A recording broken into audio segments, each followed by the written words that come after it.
Frieza log. Well, it seems that I have been roped into helping these Earthlings by my own future self. Sounds like a bad sci-fi plot if you ask me. Hey guys, DB right here, and today I'm back to continue What If Frieza Turned Good Part 2. Now for those of you who checked out Part 1, you would see that we went in a completely different direction than Masako X's version of What If Frieza Turned Good. Basically, I wanted to actually see if it was actually possible to in a way, make Frieza a part of the Dragon Team. Is there a way to make it work? And, well, with Part 1 we started sort of making progress towards it, at least getting them all together. Whether or not they can actually work together as a team and actually accept Frieza as one of their own, well, it's time to find out. We last left off with the, arrival of King Cold, which was, needless to say, much like in the original, was kept relatively short, when suddenly a future visitor showed up, and it wasn't future Trunks, no, it was future Frieza. Future Frieza, who had been living on Earth in his timeline, and apparently was a part in facing the androids in his timeline, who has come back to warn the Dragon Team of the upcoming threat, and while he was at it, settle some unfinished family business with his father, which is where we left off in the original story. And now, with the 2 hours more or less coming and going, everyone pretty much keeping their distance from both Friezas, both present-day Frieza and future Frieza. Yes, present-day Frieza sensed what was going on and decided to, investigate this himself. Explain this. Why is there 2 of me here? What's going on here? What? There's 2 of them? That's like my worst nightmare.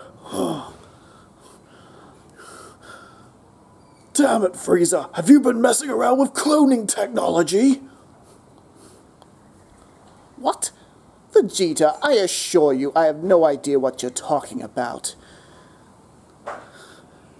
I'm just as lost as you are.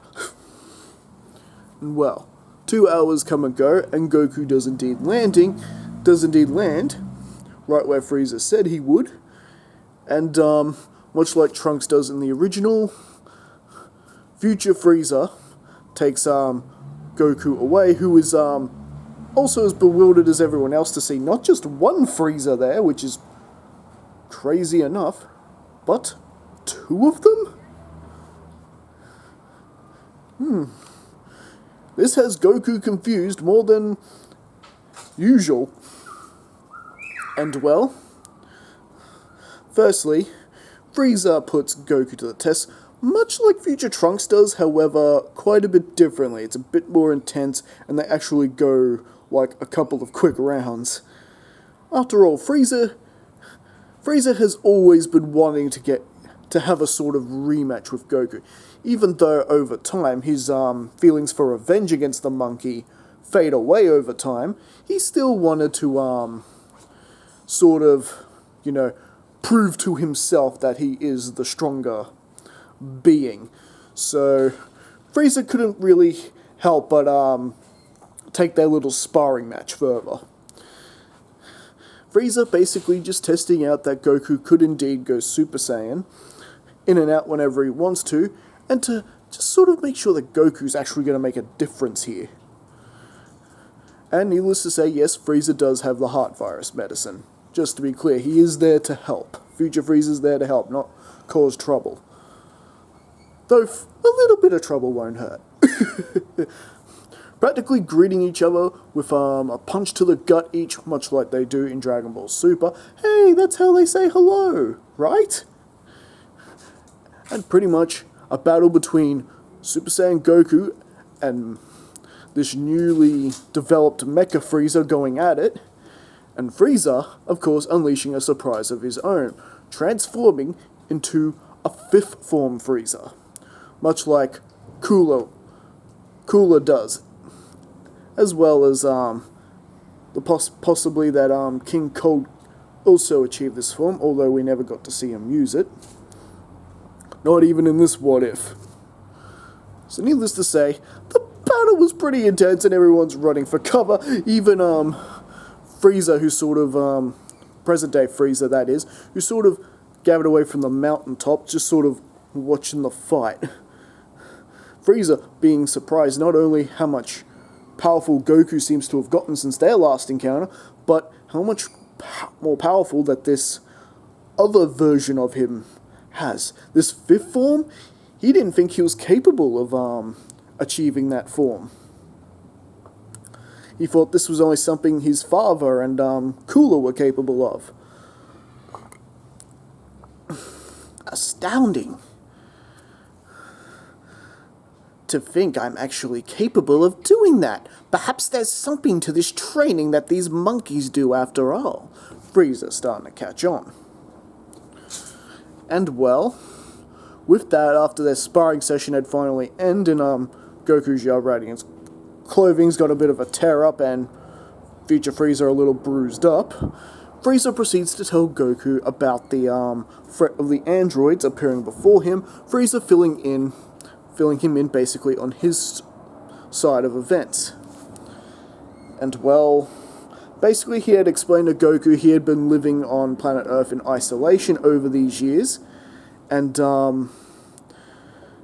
by the time Goku had arrived home, Frieza had pretty much forgotten about plans for revenge and all that, and that he'd been actually able to make friends with farmers and people like that, and had been helping him out for a time, learning how to grow food and things like that himself. And Goku is quite surprised of this surprising change of Frieza. After all, Frieza left his empire with nothing, or rather, King Cold took it back from him, and Frieza had to find a place to hide, so why not hide on Earth? After all, anyone messes with him on Earth, he could easily deal with them. And well, after filling him in with that, he tells them all about the androids, and Goku wondering where he was during all this mess. And this is where Frieza tells him that because you died, you monkey, you were taken down by some ridiculous heart virus. I almost wish I could have taken you out myself. You deserved a better death than that, Goku. And Goku sort of bummed out he's going to die with this half ice. Don't you fear, monkey. I come bearing gifts. When you start showing symptoms, take a couple of these and call me in the morning.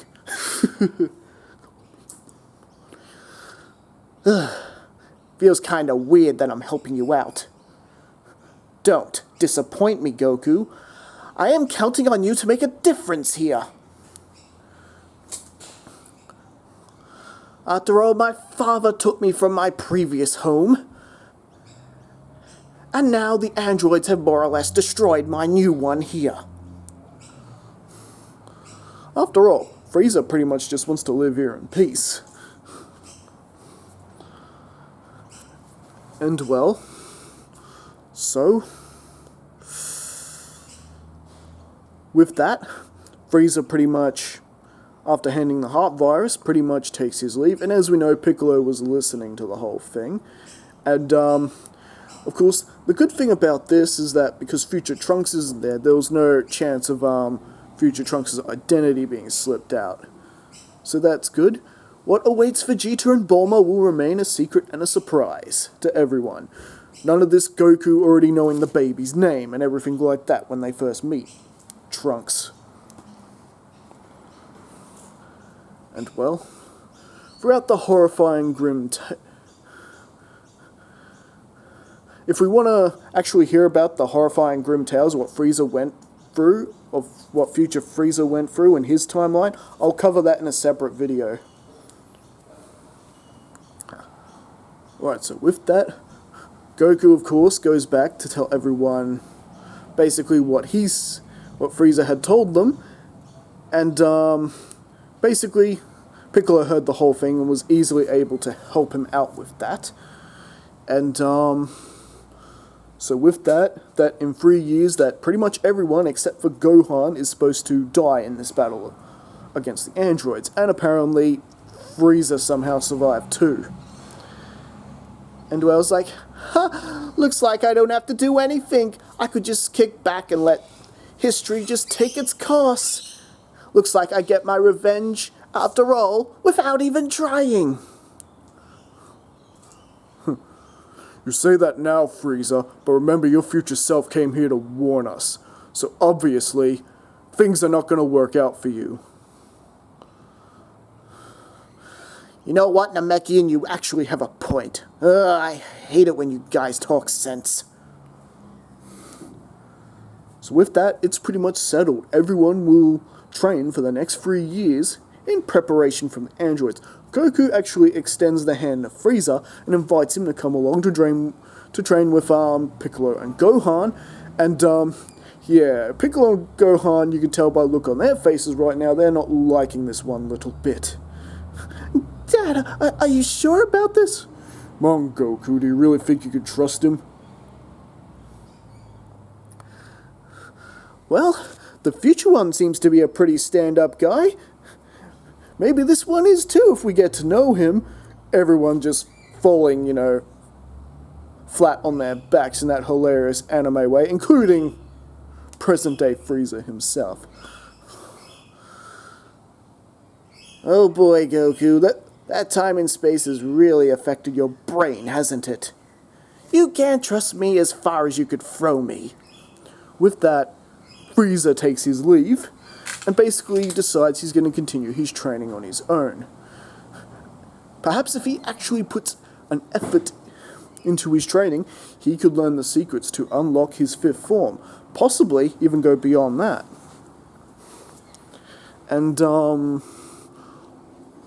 well, needless to say, everything else pretty much goes like it does in the original, with the 3 years basically coming and going, them meeting up at the exact coordinates future Frieza had given them to where the first attack is supposed to be happening. Everyone is there, and well, except no one has seen Frieza. Pretty much everyone there is there with the exception of Frieza and Vegeta. Vegeta, of course, off somewhere, probably getting some last minute training done. We really don't know why Vegeta was late, do we? Perhaps he came back from space and then went straight to the battlefield, I don't know.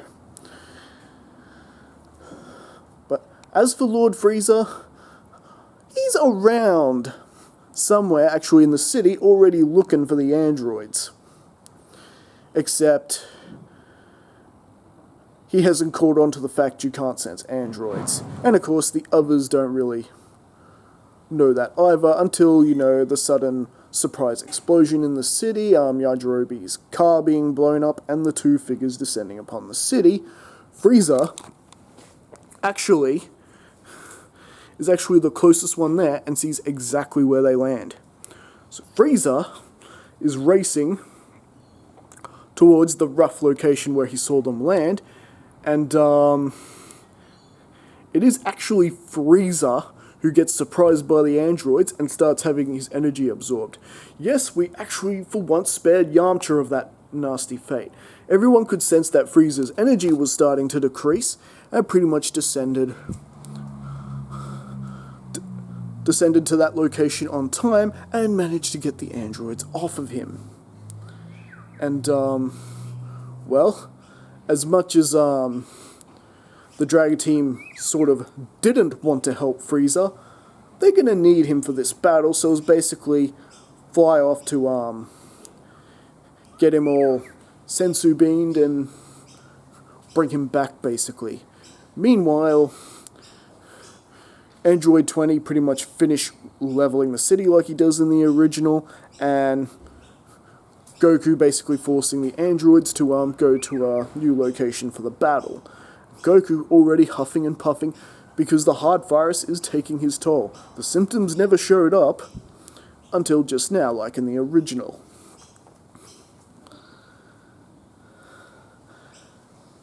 And, well, pretty much the beginning phase of the battle pretty much goes off the same way it does, with Goku powering up and battling with Android 19, which is a fierce and brutal battle, and pretty much, I would say, only going Android 19's way because of the heart virus taking its toll on Goku, wearing him out, and, well, we know how that ended up. However, it's not Vegeta this time that steps up to help Goku out of this mess. It's actually Frieza, fully restored and eager to get his revenge on these mechanical menaces. Basically, striking 19 off Goku, he's like, "It would seem you didn't listen to me, Goku, and actually take the hard virus that my future self gave you. Typical monkey, no brains whatsoever. Here, Baldy, catch!" Throwing Goku to Krillin. "Get your friend home immediately and make sure he takes his medicine." Sure. However, yeah, Yamcha didn't actually volunteer to take Goku back this time because he didn't actually, get scared away from Android 19 earlier when he got absorbed. Or was it Giro that tried to absorb him? One of the two, anyway. Yes, because it was Giro who put a hole in him. True. So Yamcha was eager to battle this time because he didn't get absorbed or get a hole put through him through 20. So he wasn't so willing to flee the battle this time. So pretty much it was Krillin, and Krillin basically handed the sensu beans to Yamcha and proceeded to get him home as quickly as possible. And well, I must admit you mechanical drones actually took me by surprise. Trust me, you are going to pay for that. With interest. And Frieza begins powering up, not quite transforming into his fifth form at this point. He's just pretty much mustering up as much power as he can in his final form. He doesn't think he needs the fifth form to take on the likes of Android 19. And, basically, Frieza pummeled the crap out of Android 19. It's, definitely not going well for him whatsoever. Like, if you thought Vegeta was playing around, toying with Android 19, Frieza was doing a lot worse. He was giving 19 enough chances to hit a critical blow on him, but Frieza was just taking his time, having a good time. "Don't think I forgot about you, old man. You're next." And not 20 is just bewildered how strong Frieza is and doesn't understand why Frieza's even there in the first place. Of course, mind you, he doesn't really know who Frieza is or anything like that. It was just basically drone taking any data, and plus, as we know, King Cold was actually in space when Frieza took him out, so I suppose that drone cannot fly that high and take DNA shots for Cell. So I suppose that works. So Shiro would have no knowledge of who Frieza is whatsoever. I don't understand this. Who are you? "Oh, I'm just the guy who's gonna kill these guys. If anyone's gonna kill the Earthlings, it's going to be me." And well, Android 20 is getting ready to battle himself, and this is where Vegeta appears behind him. "Don't think I'm giving you all the fun, Frieza. It's my turn now." "Oh, very well. I must say, these androids ain't proving much of a challenge. I'm quite surprised my future self couldn't deal with these guys." And well, I think for now that's where we're going to leave things. So what do you guys think? Are you enjoying this story so far? Do we like how we're sort of slowly trying to bring Frieza into the Dragon team? Like, after all, you can't just wave a wand, magically have him too good and always too willing to work with the Dragon team. Even with Vegeta, it took time. It took time for him to become a decent bloke. Pretty much the end of Dragon Ball Z. So this is probably going to take quite a bit of time for Frieza to turn all the way good, as well as, you know, especially to try and convince Vegeta he's no longer their enemy. So, all this and more next time. I hope you enjoyed this. I'll be back again with more Dragon Ball What Ifs. Don't forget to like and subscribe for more of these, as well as, of course, my original comic content as well. And keep an eye out for when I do the What If Frieza Turned Good, the History of Trunks video. I'm not sure what I'm going to call that yet, but I will be covering what Frieza went through, what future Frieza went through in his timeline, in a separate video. Alright, catch you later. I'll see you around.